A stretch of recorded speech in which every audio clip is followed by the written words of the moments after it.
यदि हम इस बात को समझ लें कि हमारे साथ में क्या हुआ है,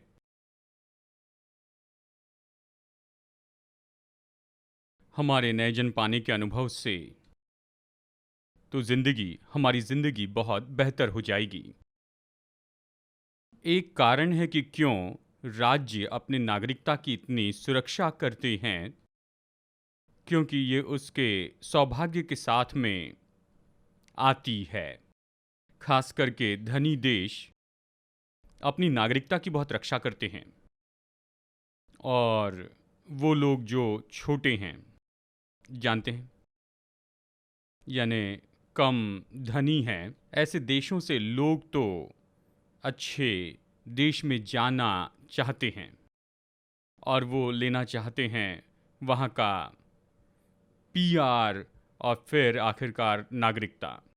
ठीक है, यानी एक खास दिन होता है जिस दिन वो डॉक्यूमेंट उनके पास आते हैं।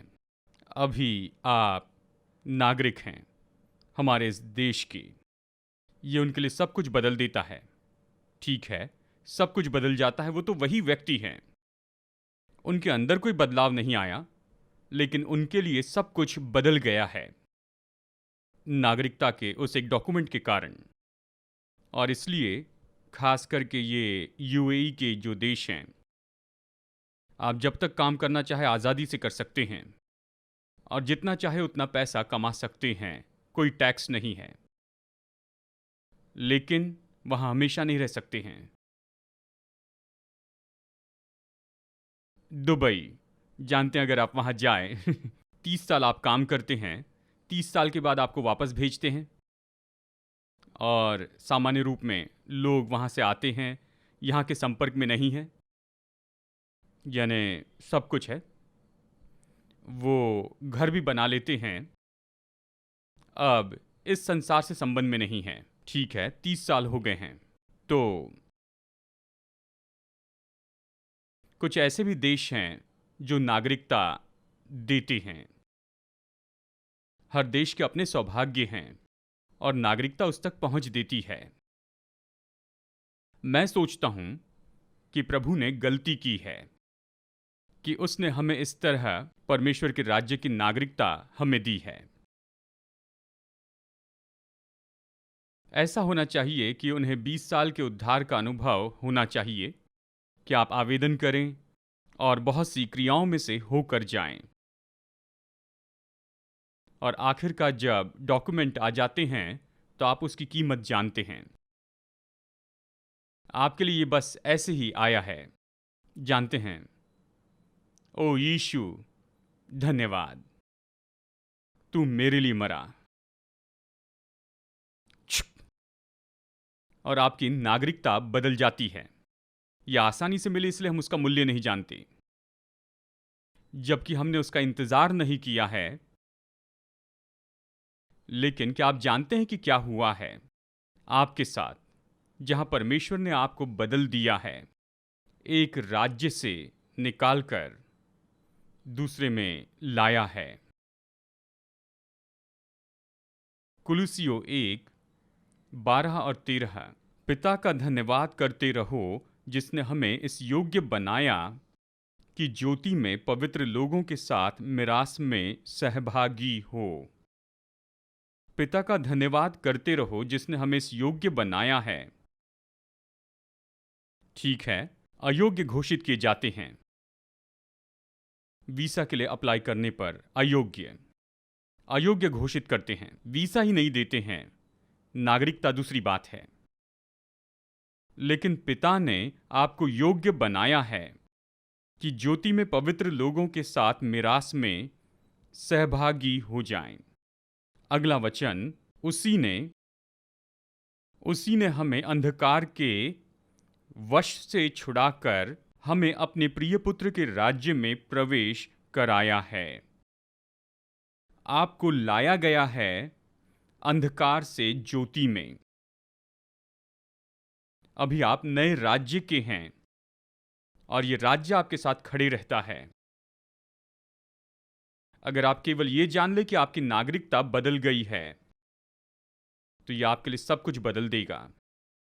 देखिए, अगर ये काम नहीं करें किसी के लिए भी, पृथ्वी के किसी भी भाग में अगर ये किसी के लिए काम नहीं करती है, तो फिर हम ये निष्कर्ष निकाल सकते हैं कि ये तो दिन का बस एक चुटकुला है और इसे ऐसे कचरे में फेंक दे और फिर आइसक्रीम बेचकर खुशी से जिए। क्योंकि आइसक्रीम बेचने से ही सब लोग खुश होते हैं, बाकी किसी बात से खुश नहीं होते हैं। ये एकमात्र व्यापार है जो सभी को खुश करता है। ठीक है, अगर ये काम नहीं करता है तो अच्छा है कि मैं आइसक्रीम बेचूं। लेकिन सौभाग्यवश सब लोगों के लिए काम कर रहा है।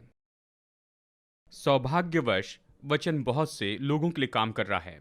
जबकि ये बहुतों के लिए काम कर रहा है, इसे आपके लिए काम करना होगा। क्योंकि प्रभु राज्य में ऐसा नहीं कि एक व्यक्ति के लिए काम करें और दूसरे के लिए न करें। इससे सबके लिए एक जैसा ही होना है। तो पिछले हफ्ते मैं आपको समय पर सामर्थ पाने के बारे में कह रहा था, जो इस सच्चाई से आता है कि आप तो ज्योति की संतान हैं। आपको बुलाया गया कि आप ज्योति में संतों के साथ मिरास में भागी हो। परमेश्वर ने आपको योग्य बनाया कि आप लाइट ग्रुप हो जाएं। जहां अंधकार राज्य करता है, वहां ज्योति प्रबल होती है। शायद आप नहीं समझे हैं। जहां अंधकार प्रबल होता है, वहां ज्योति प्रतिदिन प्रबल होती है। आप कभी नहीं पाएंगे कि ज्योति अंधकार के सामने हार रही है। कभी नहीं। चाहे ये कमरा कितने भी अंधेरे से भरा हो, लेकिन लाइट लगाते ही ये पूरा ज्योति होता है। इस पृथ्वी पर कहीं पर भी ऐसा नहीं हुआ जहां ज्योति आने पर अंधकार ने कहा कि नहीं, मैं नहीं जाऊंगा। अंधकार चली जाता है जब ज्योति आती है। और परमेश्वर ने आपको ज्योति की संतान बनाया है। उसने आपको निकाला है, उसने आपको लाया है, अंधकार से आपको छुड़ाया है और आपको ज्योति के राज्य में लाया है। और जैसे कि ज्योति की संतान है, ज्योति जो कि सूरज बनाए जाने के बहुत पहले ही बनाई गई है। उजियाला हो जाए पहले दिन कहाँ, और फिर सूरज हो जाए चौथे दिन कहाँ। यानी आप उस ज्योति के भागी हैं, जो कि सूरज से ऊपर और उससे परे है, जो कि समय से ऊपर और परे है। यानी यहां पर ये समय का क्षेत्र है, ठीक है, और उसके ऊपर अनंत काल का ये क्षेत्र है। अनंत काल का मतलब स्वर्ग ही नहीं है। अनंत काल स्वर्ग नहीं है। देखिए, अनंत काल तो अनंत काल है, ठीक है, जिसकी न शुरुआत है न कोई अंत है, इसे अनंत काल कहते हैं। अनंत काल में रहेंगे यानी हमेशा हमेशा के लिए रहेंगे। अनंत काल तो बिल्कुल अलग होता है, ठीक है। अनंत काल का क्षेत्र, परमेश्वर अनंत है। आयोनियस, न शुरुआत न अंत है, ठीक है। यह अनंत काल का क्षेत्र है। यानी परमेश्वर ने अनंत काल से, वो समय से बाहर है, ठीक है, उसने समय बनाया है। जब आप कुछ बनाते हैं तो आप उससे बाहर हैं। जब आप कुर्सी बनाते हैं तो आप उससे बाहर हैं। अंदर में रहते हुए कुर्सी नहीं बनाते हैं। कार बनाते हैं तो आप कार के बाहर हैं, ठीक है। यानी जब आप बनाने वाले हैं तो आप उससे बिल्कुल अलग होते हैं। हमें यह समझना बहुत मुश्किल होता है, ठीक है। परमेश्वर को किसने बनाया, हम ये पूछते हैं। परमेश्वर ने सब बनाया, उसे किसने बनाया? ये इस तरह से, देखिए, ये इस तरह से काम नहीं करता है। वो परमेश्वर है, इसीलिए वो इस सब बनाने के काम से बिल्कुल बाहर है और वो सब कुछ बनाते हैं। उसने समय बनाया, इसलिए समय से बाहर है। यानी जब आप कार के बाहर हैं, आप आगे जा सकते हैं, पीछे जा सकते हैं, बीच में रह सकते हैं, दरवाज़ा खोल सकते हैं, चक्का बदल सकते हैं, कुछ बाहर रख सकते हैं। आप जो चाहे कर सकते हैं, क्योंकि आपने उसे बनाया है। तो परमेश्वर समय से बाहर है और समय के साथ जो चाहे कर सकते हैं। और उसने चाहा कि समय की सीमा में परमेश्वर रहे, इसीलिए उसने मनुष्य को बनाया है। मनुष्य समय में परमेश्वर होने के लिए बना है। समय में, पर समय पर राज करते हुए, ठीक है, कि अनंत काल तक पहुंच रखे, इसलिए परमेश्वर ने मनुष्य को बनाया। तो जब मनुष्य गिरा तो वो समय के अंदर गिर गया। जब वो समय में गिरा तो वो समय की सीमा में आ गया और सब कुछ उसके विरुद्ध में काम करने लग गया। सब उसके विरुद्ध में काम करने लग गया। जरा ये सोचिए, आपकी जिंदगी में सब कुछ समय के विरुद्ध एक दौड़ के जैसे है।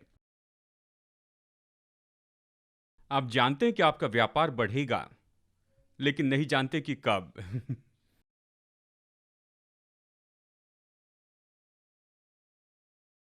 आप जानते हैं कि आपका बच्चा ठीक हो जाएगा या आपको बच्चा होगा या जो कुछ भी अपना खुद का घर होगा, लेकिन आप नहीं जानते कि कब होगा। यानी सब कुछ बिल्कुल समय के विरुद्ध में है। आप उसे रुकने की आज्ञा नहीं दे सकते हैं। चाहे आप कितना भी चिल्लाए, ये बढ़ता है टिक टिक टिक। तो आप दबाव महसूस करते हैं, पसीना बहाते हैं। यानी जब आप समय में रहते हैं और परमेश्वर अनंत काल में होता है, वो मैं हूं है। समय में आपके पास है भूतकाल, वर्तमान काल और भविष्य काल, लेकिन अनंत काल में केवल अब है। वो महान मैं हूं है। ये नहीं कि मैं महान होने की कोशिश कर रहा हूं। वो महान मैं हूं है।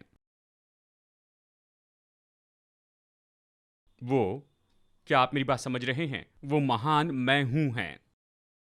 मूसा ने पूछा, मैं तेरा नाम क्या बताऊं? जाकर कहना कि मैं हूं ने भेजा है। मैं हूं ने भेजा है। तो जब मैं हूं आपके समय में आ जाते हैं तो समय मार्ग दे देता है। ठीक है, इस तरह चमत्कार होते हैं। यानी आप समय के क्षेत्र में हैं, परमेश्वर अनंत काल में हैं, तो उसने आपको क्या दिया है? आप जो समय में रहने वाले मनुष्य हैं, परमेश्वर ने आपको क्या दिया है जो कि समय को उपयोग करने वाला हो?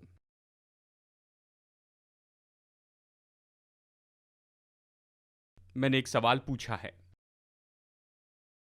परमेश्वर ने आपको क्या दिया है? आप जो मनुष्य हैं, समय में रहते हैं। विश्वास। विश्वास ही है जो समय को शॉर्ट सर्किट करता है। कहिए, विश्वास समय को शॉर्ट सर्किट करता है। मुझे पता नहीं कितने लोग इलेक्ट्रिकल सर्किट का अध्ययन किए हैं। जानते हैं, इलेक्ट्रिकल सर्किट में ऐसे होता है जैसे बॉक्स टाइप होता है। करंट ऐसे सीधे स्ट्रेट लाइन में जाता है, और जब भी ये ऐसी लाइन होती है तो करंट को क्या होता है? वो शॉर्ट सर्किट होता है। वो शॉर्ट सर्किट होता है, ग्राउंड में जाता है। शॉ तो समय ऐसे चलता है, डुक डुक डुक डुक डुक डुक डुक डुक डुक डुक डुक डुक डुक। और जब भी विश्वास सामने आता है, समय का शॉर्ट सर्किट होता है। समय अपनी सामर्थ खो बैठता है और समय झुकते चले जाता है, क्योंकि विश्वास का जो नियम है, ये तो समय के नियम से बड़ा होता है। कहिए, विश्वास का नियम समय के नियम से बड़ा होता है। देखिए, आत्मा के 3 क्षेत्र होते हैं, 3 आयाम होते हैं। पहला है विश्वास का आयाम। ये एक बुनियादी आयाम है जो हम सबको जानना जरूरी है, ज्योति की संतान होने के नाते। विश्वास का आयाम। दूसरा आयाम है अभिषेक का, और तीसरा आयाम है महिमा का। विश्वास का और अभिषेक का आयाम तो ये व्यक्ति पर आधारित होता है, आपके विश्वास के स्तर पर, आपके अभिषेक के स्तर पर आधारित होता है। महिमा आप पर आधारित नहीं होती है। महिमा में परमेश्वर काम करते हैं। उस समय आप जगह दे देते हैं और वो काम करते हैं और आप खड़े रहकर बस देखते हैं। यहां आपके विश्वास से कोई संबंध नहीं और आपके अभिषेक का भी संबंध नहीं। आप निर्णय नहीं लेते हैं कि कौन चंगाई पाएगा। जब महिमा प्रकट होती है, जब विश्वास और अभिषेक में काम करते हैं, तो आप चुनाव करते हैं। पहले आप आइए, मैं प्रार्थना करूंगा, क्योंकि आपके पास उस चमत्कार के लिए विश्वास है। जब आप दूसरे बीमार को देखते हैं, कहते हैं रुकिए, ठीक है, यह मैं विश्वास में काम करता हूं, जब विश्वास में काम करता हूँ, मेरे विश्वास के अनुसार सब होता है। और जब मैं अभिषेक में काम करता हूँ, ये आधारित होता है मैं अपने अभिषेक में कितना बड़ा हूँ, उसके अनुसार ये होता है। लेकिन जब तक हम विश्वास और अभिषेक के आयाम को नहीं सीख लेते, प्रभु महिमा के लिए भरोसा नहीं करेंगे। ठीक है, बगल वाले से कहिए, ये समय है कि आप विश्वास के नियम सीख ले। क्योंकि आपने विश्वास के नियम नहीं सीखे हैं, इसीलिए हालांकि आप तो दूसरे राज्य में ला लिए गए हैं, फिर भी ऐसे जी रहे हैं जैसे कि अभी तक आपको नागरिकता नहीं मिली है।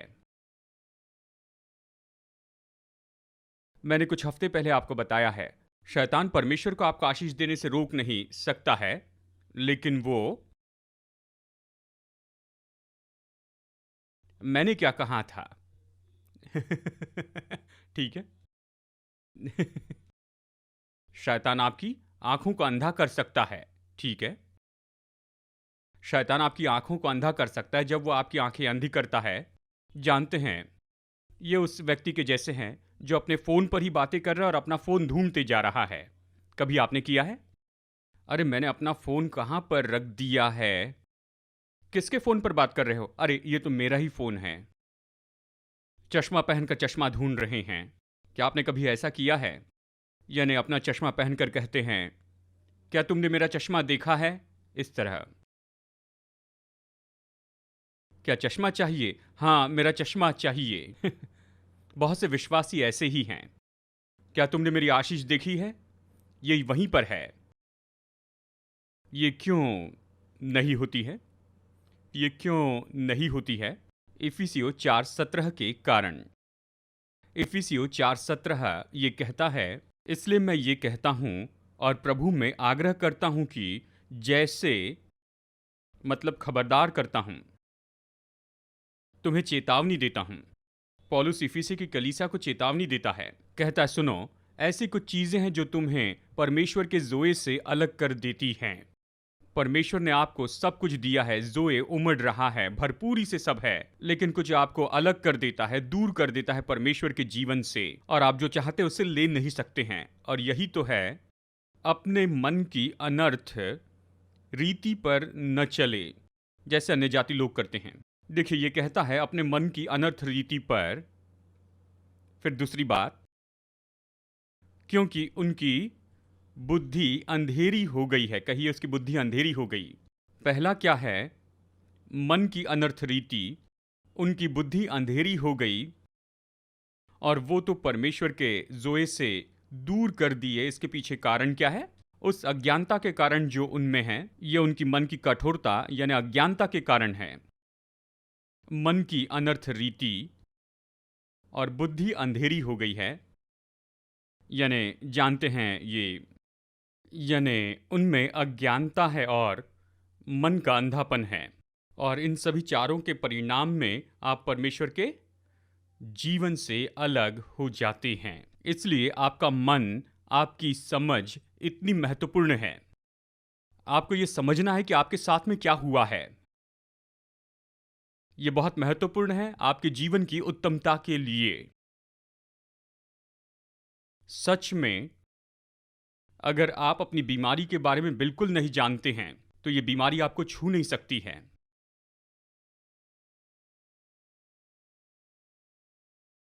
अगर आप अपनी बीमारी के बारे में कुछ भी नहीं जानते हैं, तो बीमारी आप पर अधिकार नहीं कर सकती। ये तो इस बीमारी के बारे में जानकारी देना है।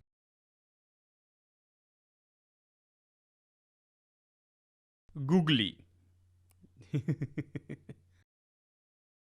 गूगल।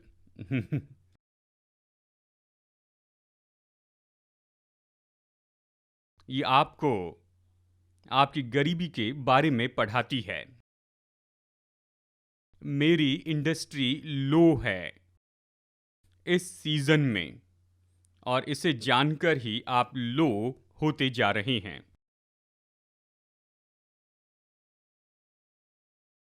मेरी जो इंडस्ट्री है, ये नहीं नहीं नहीं, ये सब समय में है। ये उन सभी लोगों के लिए सही है जो कि समय में बंधे हैं।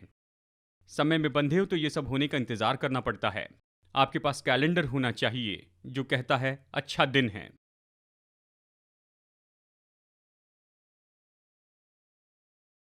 यदि ये मंगलवार है या शनिवार है, दिनों पर आधारित होते हैं। विवाह करने के लिए भी दुर्भाग्यवश चर्च के लोग भी कैलेंडर देखते हैं।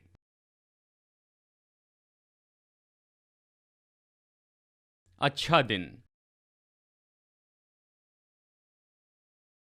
क्योंकि परमेश्वर ने कहा वो सब नहीं करना। मैं शब्दों में नहीं कहना चाहता, प्रभु ने कहा वो नहीं करना। परमेश्वर ने कहा वो सब नहीं करना, अच्छा दिन या बुरा दिन, क्योंकि जब आप ऐसा करते हैं तो खुद को समय के बंधन में रखते हैं। मैंने तुम्हें बुलाया कि तुम समय पर राज्य करो।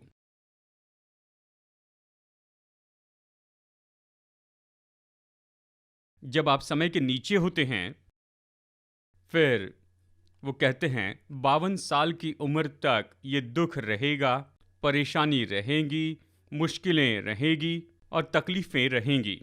और फिर 52 साल के बाद में क्या, इसकी आदत हो जाएगी। तुम इसके आदी हो जाओगे 52 साल तक इन सारी मुश्किलों में से जाने के बाद में। बगल वाले से कहिए कि ऐसी बातों के आदी ना हो जाएं। प्रभु ने आपको विश्वास दिया है, परमेश्वर ने आपको विश्वास दिया है कि आप अपनी परिस्थितियों पर उठ खड़े हो जाएं, कि समय की सीमा से आप ऊपर उठकर आएं। प्रभु ने इसलिए आपको विश्वास दिया है। इसलिए विश्वास के बारे में सीखिए, देखिए।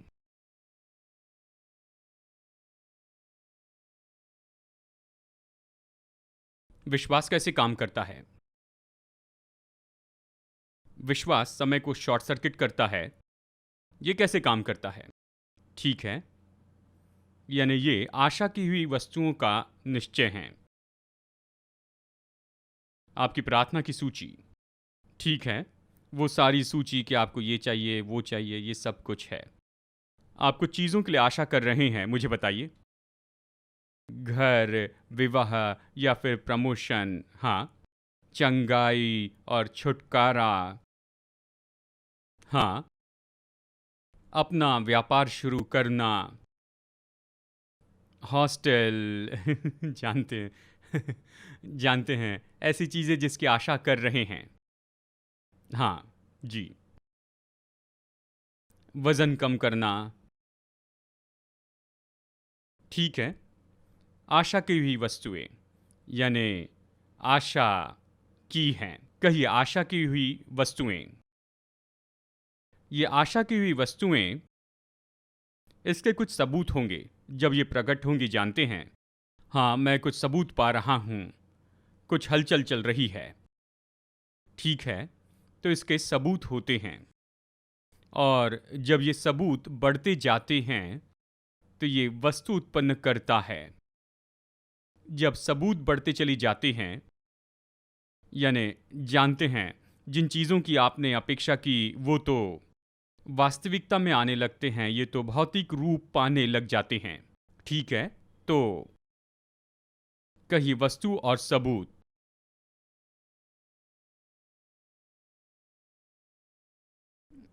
ठीक है।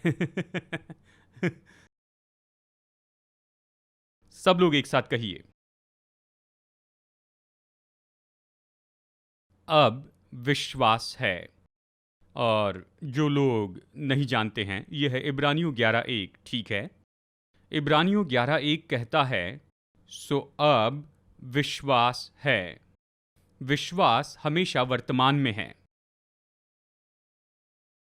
विश्वास हमेशा वर्तमान में है, क्योंकि विश्वास आपको जोड़ता है अनंत काल के क्षेत्र से। अनंत काल का क्षेत्र वर्तमान का क्षेत्र है। ये मैं हूं वाला क्षेत्र है, इसमें भविष्य नहीं। आशा की हुई वस्तु ये हमेशा भविष्य की है। आशा भविष्य की होती है। कहिए आशा भविष्य की होती है। जब आप आशा करते हैं तो आप समय का इंतजार करते हैं। आशा और विश्वास में फर्क होता है। आशा तो भविष्य के लिए होती है, विश्वास अभी के लिए है। विश्वास उस अनंत काल के क्षेत्र से है। आशा भविष्य के लिए है।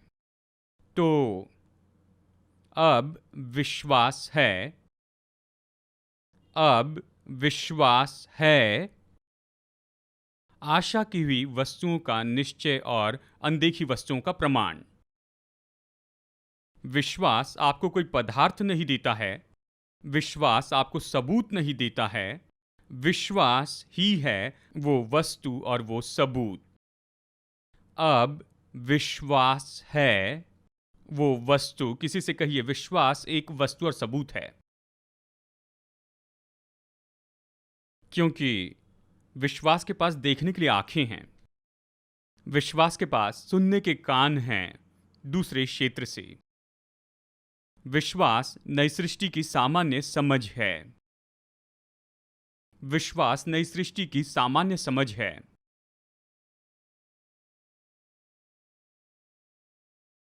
समय के क्षेत्र में होने पर कहते हैं यह सामान्य समझ की बात है, ऐसा नहीं करना चाहिए था। अनंत काल के क्षेत्र में वो कहते हैं तुम्हें यह करना चाहिए था। यह सामान्य समझ है। विश्वास। तो विश्वास कैसे आता है? विश्वास सुनने से आता है। विश्वास सुनने से आता है जिस पल आप प्रतिज्ञा सुनते हैं, विश्वास अब है। इनकी कल्पना की आंखों से ये देखने लगते हैं। जिस पल ये देखते हैं वही तो सबूत होता है। विश्वास है पदार्थ और ये सबूत। और इसीलिए जब ये परमेश्वर के वचन को और ज़्यादा सुनते चले जाते हैं, इनका विश्वास बढ़ते जाता है। जैसे इनका विश्वास बढ़ते जाता है, जानते हैं ये पदार्थ बढ़ते चले जाएगा। अब आप जान गए कि मैंने इनकी जगह क्यों बदल दी। जैसे विश्वास बढ़ते जाता है तो वस्तु भी बढ़ते चली जाएगी।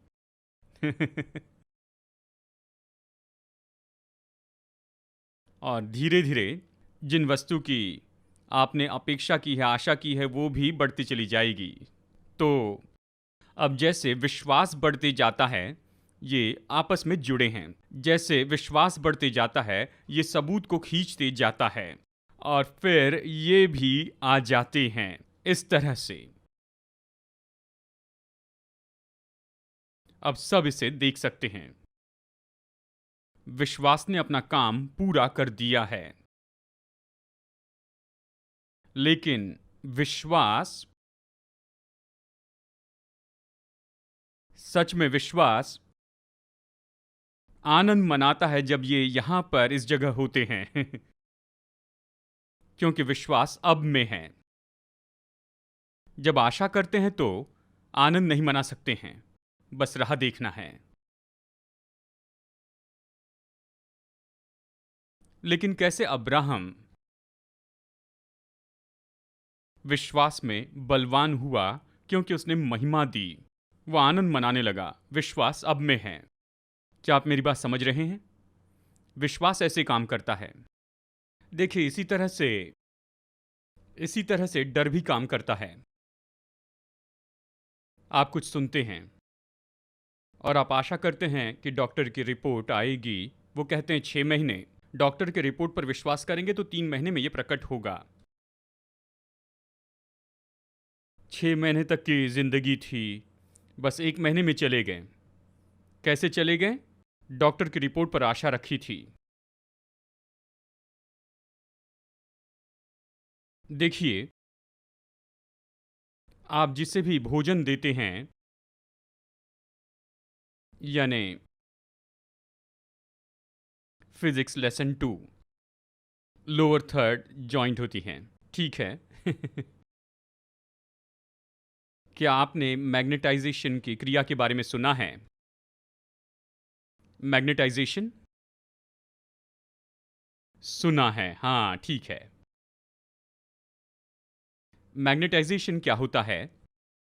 लोहे का एक टुकड़ा लीजिए और उसे वायर से लपेटिए और उसमें से बिजली पास कीजिए। तो जब बिजली उसमें से होकर जाती है तो क्या होता है? लोहे का धातु लीजिए और उसे वायर लपेट लीजिए, बिजली छोड़िए और उसमें से जब बिजली जाती है, यानी जब बिजली उसमें से होकर जाएगी तो वायर के पास में एक फील्ड बनती है। तो वहाँ पर इलेक्ट्रिक फील्ड और साथ में मैग्नेटिक फील्ड भी बनती है। जब ये मैग्नेटिक फील्ड होती है, जब ये लोहा उस मैग्नेटिक फील्ड के पास में रहता है, काफ़ी समय के लिए रहता है, और ये जितना ज़्यादा होगा तो उस लोहे की जो मैग्नेटिक क्षमता है वो बढ़ती चली जाएगी और बढ़ती जाएगी, और फिर एक ऐसा समय आता है जहाँ पर वो लोहा चुंबक बन जाता है। यानी विश्वास ऐसे ही काम करता है। विश्वास ऐसे काम करता है। ये तो मैग्नेटाइजेशन है परमेश्वर की प्रतिज्ञाओं का। जैसे ये वचन सुनते चले जाते हैं, यानी बिजली इनमें से होकर जा रही है, और ये जितना ज़्यादा उस फील्ड के साथ में अपने को जोड़ कर रखते हैं, ये आकर्षित करने लगते हैं। ये बढ़ते और बढ़ते चले जाते और आखिरकार ये आकर्षित करने लग जाते हैं। ठीक है, अब रखिए नीति वचन 13-22। आप जा सकते हैं। इनके लिए ताली बजाइए। नीति वचन 13-22 ये कहता है, भला मनुष्य अपने नाती पोतों के लिए संपत्ति छोड़ जाता है। हम क्यों संपन्नता प्रचार करना चाहते हैं? क्योंकि हम आपको भला मनुष्य बनाना चाहते हैं। ठीक है, हम आपको भला मनुष्य बनाना चाहते हैं। भला मनुष्य अपने नाती पोतों के लिए संपत्ति छोड़ जाता है, यानी बच्चों के बच्चों के लिए वो धन संपत्ति छोड़ जाता है।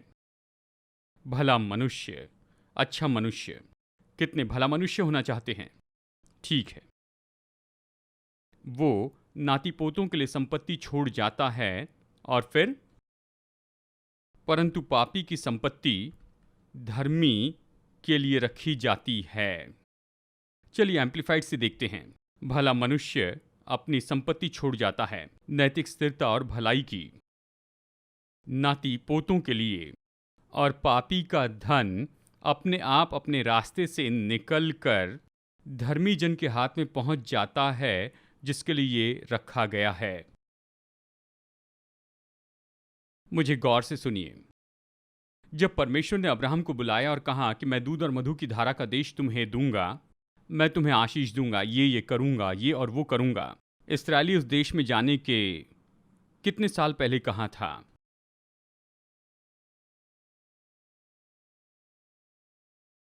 लगभग 700 साल पहले। क्यों? यूसुफ के बाद 430 साल हो गए थे। जब राजा यूसुफ को भूल गया, उस समय से 430 साल हो गए। ठीक है, 100 साल यूसुफ के लिए रखिए, 100 साल इसहाक के लिए, और फिर देखिए, यानी ठीक है, देखिए 650 से 700 साल लग गए। 700 साल पहले इस्राएली आए थे। परमेश्वर ने अब्राहम से कहा, सुनो, मैं तुम्हें आशीष दूंगा।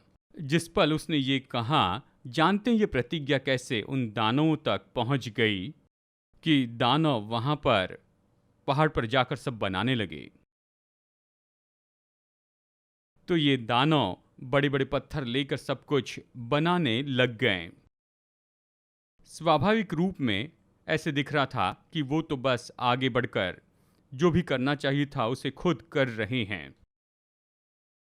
प्रभु अपने लोगों से प्रेम रखते हैं। वो नहीं चाहते कि वो पत्थर उठाते फिरे। शायद मेरी बात नहीं समझे। यानी आप सोच रहे हैं, ओ मैं ये व्यापार करना चाहता हूं, लेकिन उस व्यक्ति को देखिए। मैं ये स्कूल शुरू करना चाहता हूं, लेकिन उस व्यक्ति को देखिए। मैं कुछ करना चाहता हूं।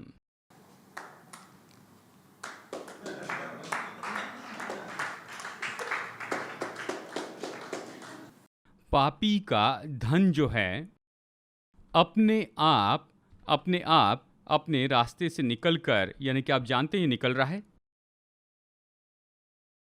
पापी का जो धन है ये निकल रहा है। और देखिए, इसलिए बाइबल ये कहती है, जब दुष्ट संपन्न होता है तो मत डरना, बिल्कुल न डरना। जब दुष्ट संपन्न होता है तो बिल्कुल न डरे, यानी चिंता न करें। चिंता नहीं, परमेश्वर हमेशा उनके द्वारा योजना बनाते हैं।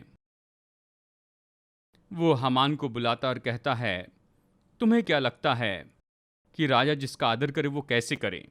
तो उसके दिमाग में विचार आता है, टिंग,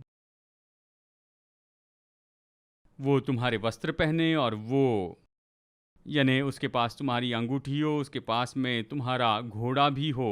जानते हैं, मतलब जानते हैं, उस व्यक्ति ने राजा को शर्मिंदा कर दिया, उसका सब कुछ ले लिया।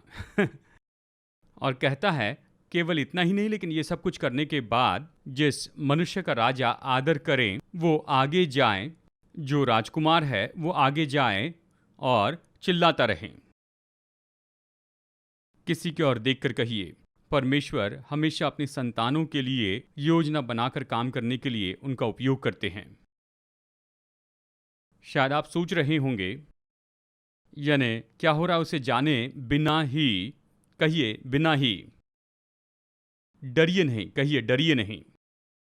यानी हमें डरना नहीं है जब अनाक के लोग आते हैं, वो पहाड़ पर जाकर काम करते हैं, आपके लिए काम कर रहे हैं, लेकिन उन सब आशीषों में एक चिप है जो अपना रास्ता ढूंढ रही है, और विश्वास आपकी चिप है जो उसे आकर्षित करती है। अगर आपका मैग्नेटाइजेशन इतना सामर्थी है तो चाहे आप पृथ्वी के किसी भी कोने पर क्यों ना हो, आशीष आपको ढूंढते हुए आएगी। देखिए, आशीष में स्कैनर है, वो आपको ढूंढते हुए आती है। Beep beep beep beep beep beep beep beep beep beep beep beep beep beep beep beep beep beep, जानते हैं, आकर्षित होती है। लेकिन कुछ लोगों के पास जाकर कोई आवाज नहीं आती, आवाज तक नहीं होती। केवल इतना ही नहीं, नकारात्मक में भी यही तो होता है। आप तो बस सिग्नल रिलीज करते हैं, कहिए आप सिग्नल रिलीज करते जाते हैं, चाहे ये विश्वास का सिग्नल हो या फिर डर का सिग्नल हो। आप कभी स्विच ऑफ नहीं होते हैं, किसी भी समय में आप सिग्नल छोड़ते जाते हैं। देखिए, ये ऐसा है जिसे वे, उन्होंने इसे लिया, परमेश्वर और विश्वास को निकाल दिया, सब कुछ निकाल कर उन्होंने इसे कहा है कि ये वो भेद है, आकर्षण का नियम है। ठीक है, आकर्षण का नियम है, मतलब जी हाँ ये है, और परमेश्वर ने इसे यहां पर रखा है। ठीक है, यानी देखिए वहां पर कुछ है, अगर कुछ सिस्टम वहां पर है, किसी ने सिस्टम को बनाया, तो ये ऐसे अस्तित्व में नहीं आया। परमेश्वर ने वो सिस्टम रखा है, ये काम करता है, सबके लिए काम करता है। देखिए, नियम सबके लिए काम करते हैं। उदाहरण के लिए, यदि आप बोएंगे, कम बोएंगे, तो फिर आप कम पाएंगे। वो ये नहीं कहता ये प्रभु की संतान के लिए काम करेगा, किसी के लिए भी काम करेगा। ठीक है, कहता है भला मनुष्य, ये सबके लिए काम करते हैं, ये सारे नियम। यानी इसी तरह से ये पूरा सिद्धांत नियम के रूप में काम करता है। परमेश्वर ने ये सिद्धांत रखे हैं ताकि आप वचन को ले सके, वचन को ले किसी भी क्षेत्र में जिसका सामना कर रहे हैं, इसे ले और मन को नया बनाए। जैसे मन को नया बनाते हैं, देखिए इस पूरी क्रिया में एक समय आएगा जब ये सिक्का आपको मिल जाएगा, अचानक आपके लिए बत्ती जलेगी, और मैं ये हूं। जब ऐसा होगा तो मैं हूं का अंगीकार आपके मुंह से निकलेगा। यही सबको आकर्षित करता है। क्या आप समझ रहे हैं? यह आधारित होता है कि इसमें काम करने के लिए आप कितने गंभीर हैं। आप ऐसे हो सकते हैं, देखो मैं अरे मैं ऐसा हूं। देखो, ये सब कुछ समझने के लिए आपको 50 साल लग गए हैं। देखिए, शायद हो सकता है कि आपको पूरे 50 साल लग जाएं कि आप ये जाने, ओ मैं तो ऐसा हूं। परमेश्वर हमेशा आपके साथ है, चाहे आप जहां भी हो। अगर आप गड्ढे में हैं तो वो वहां होंगे, अगर आप जेल में हैं तो वो वहां होंगे, अगर सिंहासन पर है तो वहां पर भी वो है, आप जहां चाहे वहां पर वो होंगे ही। आप कहां रहना चाहते हैं? परमेश्वर ये नहीं कहेंगे केवल सिंहासन पर ही मैं तुम्हारे साथ में आऊंगा। नहीं, वो आपके साथ है। वो आपके साथ आपकी बीमारी में है, वो आपकी गरीबी में आपके साथ में है, बदलाव में आपके साथ है, जब बदलाव नहीं तभी भी आपके साथ में है। वो आपके साथ है क्योंकि उसने कहा मैं तुम्हें न कभी छोड़ूंगा न कभी त्यागूंगा। यह आप पर है कि आप उसका उपयोग करना सीखें। आप उसका उपयोग करना सीखें कि अपनी परिस्थितियों के ऊपर आ जाए और समय पर राज्य करें और समय आपकी सेवा करें। आप विश्वास के नियम सीख सकते हैं। आपको विश्वास के नियम तो सीखना ही होगा, क्योंकि ये सबके लिए काम करता है।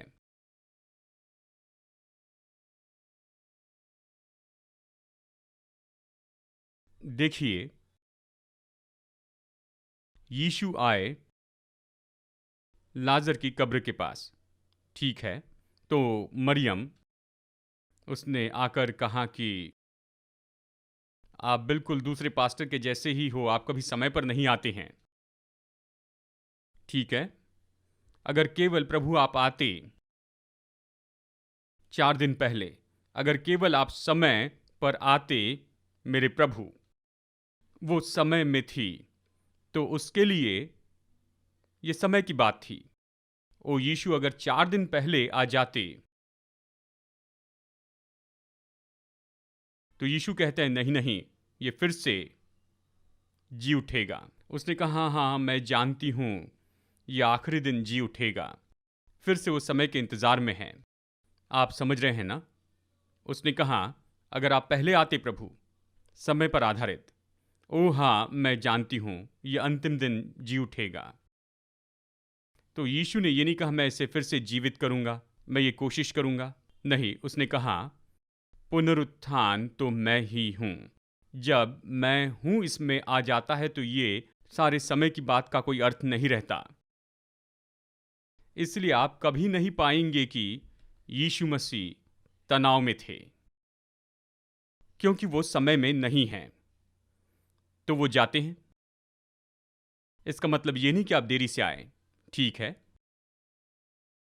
मालूम नहीं कैसे कैसे विचार आते हैं प्रकाशन आते ही। ओ अभी मैं समय से बाहर हूं। आप सब लोग समय के नीचे दबे हैं, इसलिए मैं समय से बाहर हूं, इसलिए समय पर कभी नहीं आऊंगा। नहीं नहीं, ऐसी बात नहीं है। तो तो यीशु जा रहे थे और याईर यीशु के पास में आकर कहता है यीशु मेरी बेटी मरने पर है, जानते हो कभी भी मर सकती है, किसी भी पल मर जाएगी, जल्दी से आइए। और यीशु ने कभी नहीं कहा ओ ऐसी बात है क्या, चलो चलते हैं। यीशु ने कभी ऐसे नहीं किया। यीशु को कभी ऐसे करते नहीं देखा। वो कहता है ठीक है चलो चलते हैं। तो जब वो जाते हैं तो एक बहन आती है। वो 12 साल से इंतजार कर रही थी और आखिरकार उसे ये मिल गया। अगर मैं उसे छू लूं, इस तरह का विचार उसमें आया। हाँ, अगर मैं उसे छू लूं तो चंगी हो जाऊंगी। वो चिंग, यूरे का पल उसके लिए आ गया। अगर मैं उसे छू लूं, तो उसने कहा चाहे कोई भी कुछ भी कहे, मैं जाकर उसे छूऊंगी। और वो जाती है। ये जीवित विश्वास है, ठीक है? ये सक्रिय विश्वास है। वो जाकर उसे छू लेती है। सामर्थ आती है। देखिए, विश्वास सामर्थ को खींचता है, सामर्थ को आकर्षित करता है। विश्वास आकर्षित करता है। कहिए, आपकी जरूरत स्वर्ग को आकर्षित नहीं करती, आपके आंसू स्वर्ग को आकर्षित नहीं करते। देखिए, ये सारी चीजें स्वर्ग को आकर्षित नहीं करती। आंसू स्वर्ग को आकर्षित नहीं करते, गरीबी स्वर्ग को आकर्षित नहीं करती। स्वर्ग तो धन से भरा हुआ है। अगर जरूरत स्वर्ग को आकर्षित कर दे तो अफ्रीका सबसे आशीषित जगह होता। भारत की झुग्गियां बहुत आशीषित होती अगर जरूरत स्वर्ग को आकर्षित करती। जरूरत आकर्षित नहीं करती है, आंसू आकर्षित नहीं करते हैं, विश्वास करता है। इसलिए परमेश्वर ने आपको विश्वास की चिप दी है। तो विश्वास सामर्थ खींचता है। जैसे मुझे पता है सामर्थ निकली है, पता है सामर्थ निकली है, किसने मुझे छुआ? तो ये स्त्री आकर कहती है। परमेश्वर की गवाही मैं देती हूं, परमेश्वर का बहुत बहुत धन्यवाद हो। 1940 में जब मैं अस्पताल में गई थी, अगर वह ऐसी गवाही देती तो बहुत समय लग जाता और उसकी गवाही को सुनते सुनते याईर की बेटी वहां पर मर जाती। उसकी गवाही इतनी लंबी होती। प्रभु का धन्यवाद कि उसने मुझे छोटी गवाह बनाया। हर छोटी गवाही लंबी होती है। वो बस बोलती बोलती बोलती चली जाती और यीशु कहते ओ सच में। तो एक आदमी आकर याईर से कहता है, सुनो याईर, समय खत्म हो गया। तो उस समय याईर ने उस स्त्री को कैसे देखा होगा? तो यीशु सारी बात समझते हैं कि याईर के मन में क्या चल रहा है। तो वो उसकी ओर मुड़कर कहते हैं, याईर, केवल विश्वास कर। जब विश्वास में काम करते हैं तो समय के ऊपर आते हैं याईर। कोई फर्क नहीं पड़ता है। डर मत, डर समय का क्षेत्र है। जब आप विश्वास करते हैं, आप अलग क्षेत्र में आ जाते हैं, अनंत काल के क्षेत्र में आते हैं, जहां पर न कोई देरी होती है न कोई जल्दी होती है, केवल अब होता है। तो यीशु बिल्कुल शांत रहते हैं। वो जाते हैं। वो अभी भी वैसे चलते, ऐसे भागते नहीं हैं। जानते हैं यीशु को ऐसे करते हुए कभी नहीं देखेंगे, कभी नहीं। आप दबाव में आ जाते हैं, पसीना बहाते हैं, चिंतित होते हैं जब भी आप समय में होते हैं। इसलिए परमेश्वर ने आपको विश्वास दिया है। जब सब लोग ऐसे चलते हैं तो आप जाते हैं उसके ऊपर और आप शांति में होते हैं। क्यों? जहां भी मैं हूं प्रकट होते हैं, समय को रास्ता देना होगा। कोई बात नहीं, 4 दिन या 4 मिनट देरी से आए या 4 घंटे देरी से आए, या फिर अब्राहम की केस में 25 साल बीत गए और मूसा की केस में देखिए 40 साल देरी से आए। जब मैं हूं प्रकट होते हैं, समय रास्ता देता है। मैं हूं को कौन आकर्षित करता है? आपका विश्वास। विश्वास ऐसी चीज नहीं है जिसे आप खुद उत्पन्न करते हैं। विश्वास इससे नहीं आता है कितनी भी कोशिश कर ले, विश्वास ऐसे नहीं आता है। विश्वास आता है सुनने से। कहिए, विश्वास सुनने से आता है। बस रविवार की सुबह 1 घंटा आप वचन सुनते हैं और फिर बाद में पूरे हफ्ते कुछ और ही सुनते जाते हैं। तो आप किसे आकर्षित करेंगे? जरा बताइए। आपको विश्वास रखना होगा। जानते हैं, ये वो क्या सुनता है उसके लिए सचेत रहना है। वो क्या सुनता है, सचेत रहे। आप क्या सुनते हैं, सावधान रहिए। बगल वाले से कहिए, आपका मन म्युनिसिपैलिटी की लॉरी नहीं है कि जो भी आए बस डालते चले जाएं। जो भी रास्ते में दिखता है सब डालते चले जाते हैं और आगे बढ़ते चले जाते हैं, जमा करते हैं, सड़क पर सबको बांटते हैं। नहीं नहीं, यह ऐसा नहीं है। तो जब आप वचन सुनते हैं और ऐसे काम करते हैं तो आशीष को आकर्षित करने लग जाते हैं। आशीष आने लगती है। देखिए, एलिया जंगल के एक कोने में था। प्रभु उसमें चिप लगाते हैं और प्रभु कौवे में भी चिप लगाते हैं। बिबी बिबी बिबी बिबी बिबी बिबी बिबी बिबी बिबी बिबी आकर वो देता है। उसने कौवे के स्वभाव को ही बदल दिया। आपकी दादी ने आपको बताया होगा कौवा रोटी लेकर भाग जाता है, लेकिन कौवे को स्विगी जैसे खाना डिलीवर करते देखा है? कभी देखा है?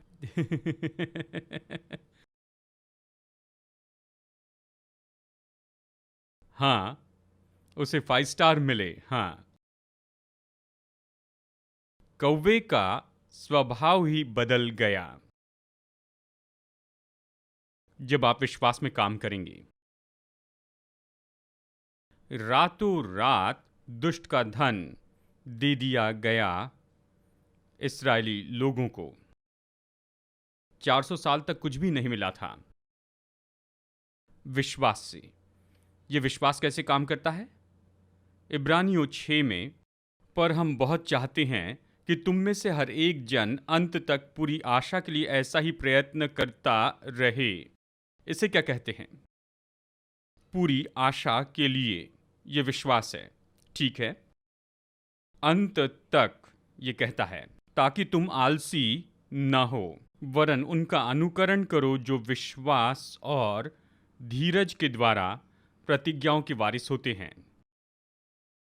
देखिए, इसके लिए समय लगता है कि आप अपना विश्वास बढ़ाते जाएं और आप उसे खींचते चले जाएं। इसे धीरज कहते हैं। और आप इस समय में क्या करते हैं, यह बहुत महत्वपूर्ण है। विश्वास और धीरज के द्वारा प्रतिज्ञाओं के वारिस होते हैं। वचन 13, परमेश्वर ने अब्राहम से प्रतिज्ञा करते समय जब शपथ खाने के लिए किसी को अपने से बड़ा न पाया, तो अपनी ही शपथ खाकर कहा।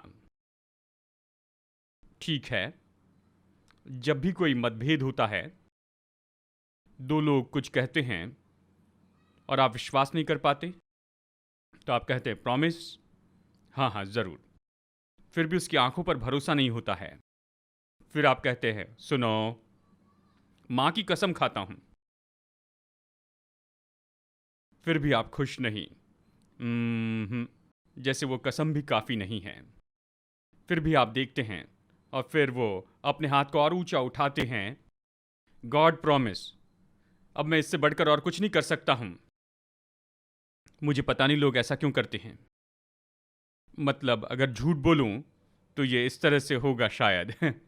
गॉड प्रॉमिस, अब मैंने सबसे बड़े अधिकारी के बारे में प्रतिज्ञा की, अब विश्वास कर लो। जब परमेश्वर ने अब्राहम से प्रतिज्ञा की तो ये नहीं कहा कि मां की कसम खाता हूं। वो अपनी बाईं ओर मुड़े, दाहिनी ओर मुड़े और उससे कोई भी बड़ा नहीं पाया, तो उसने कहा सुनो,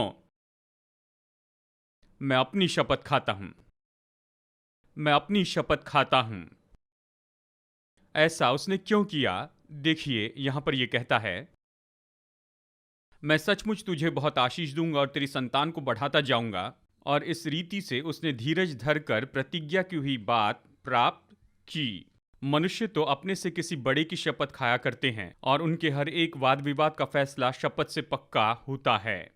यानी उनके हर विवाद का फैसला शपथ, कहिए शपथ, हर वाद विवाद का अंत है।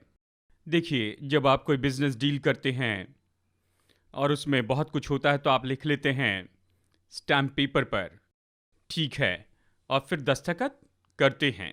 और यही तो सारे मतभेद का अंत होता है, क्योंकि वो आपको शाश्वती देता है।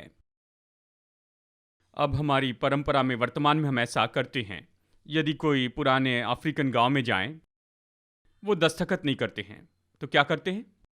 लहू की वाचा बांधते हैं। लहू की वाचा बांधते हैं और एक साथ भोजन करते हैं। और इसलिए हमारी परंपरा में शादी के रिश्ते के लिए लड़की के घर जाते हैं, ठीक है, हम जाकर लड़की देखते हैं और अगर आप बैठकर खाना खाते हैं तो सहमति दर्शाते हैं।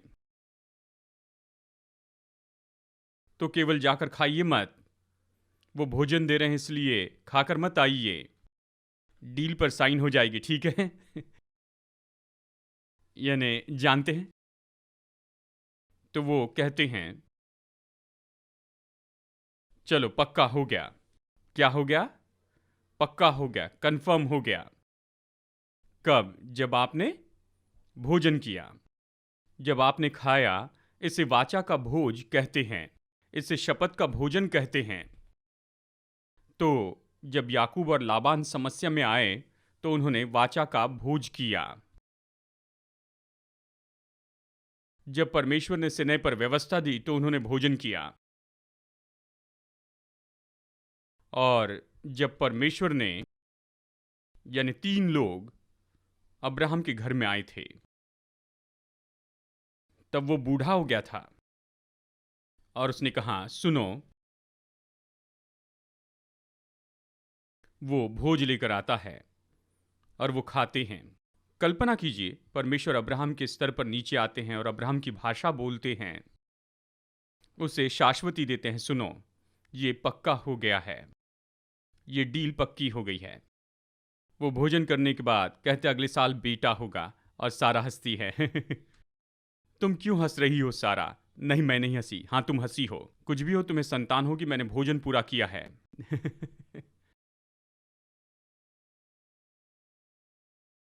तुम्हें संतान होगी क्योंकि मैंने भोजन पूरा किया है। वाचा का भोज हो गया।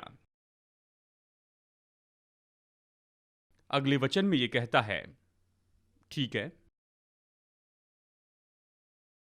इसलिए जब परमेश्वर के प्रतिज्ञा के वारिसों पर और भी साफ रीति से प्रकट करना चाहा कि उसका उद्देश्य बदल नहीं सकता, तो शपथ को बीच में लाया, ताकि 2 बेबदल बातों के द्वारा, जिनके विषय में परमेश्वर का झूठा ठहरना अनहोना है, दृढ़ता से हमारा धाड़स बन जाए, जो शरण लेने को इसलिए दौड़ते हैं कि उस आशा को जो सामने रखी हुई है प्राप्त करें। वो प्रतिज्ञा के वारिसों पर और भी साफ रीति से प्रकट करना चाहते थे।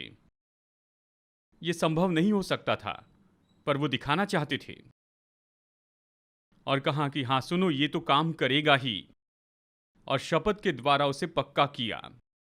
2 बेबदल बातों के द्वारा, प्रतिज्ञा और शपथ के द्वारा, परमेश्वर ने अब्राहम के लिए इसे साबित किया।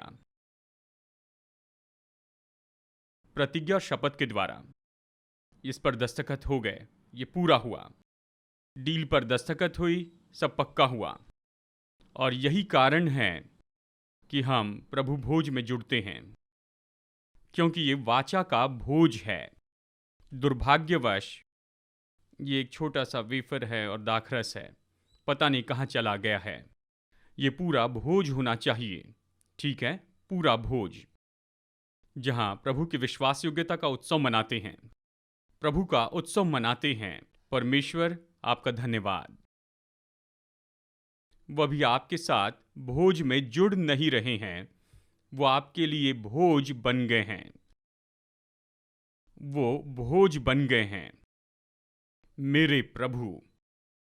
वो वहां खड़े रहकर मेमने का बलिदान नहीं कर रहे हैं, वो मेमना बन गए जो अपनी जान देता है कि आपको साबित करके दिखाए कि ये डील पक्की हो गई है। ठीक है, कल्पना कीजिए कि आप एक अफ्रीकन हैं, जनजाति के मुखिया है, बड़े पेट वाले, बड़ी हैट है,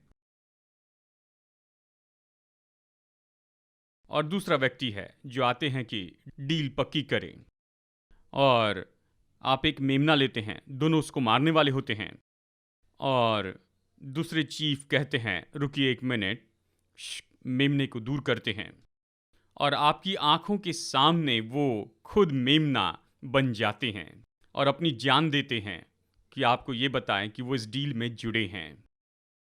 यीशु ने बिल्कुल यही तो किया है। उसने कहा, प्रभु, मैं बकरे या मेमने के लहू के द्वारा इस पर दस्तखत नहीं करता हूँ, ये वाचा मैं बांधता हूँ, ये मेरा लहू है, मैं वो भोज बन गया हूँ। यदि तुम मुझ में से खाओगे तो तुम जीवित रहोगे। इस तरह परमेश्वर के जीवन में भागी हो जाएंगे। यही तो उसकी वाचा की, शपथ की अटलता है। जब आप इसे समझ लेते हैं और जब आप जानते हैं कि आपके पास में नागरिकता का अधिकार है और आप एक अलग राज्य में लाए जाते हैं, तो आपका चलना बदल जाता है, आपकी बातें बदल जाती हैं। तो आपके अंदर की विश्वास की चिप सिग्नल भेजने लगती है, और जो भी आपके पास में आना चाहिए वो अपना रास्ता ढूंढते हुए आपके पास पहुंचती है, वो आपके हाथों में आती है क्योंकि वो इंतज़ार कर रहे हैं आपका कि आप उसे सिग्नल दें।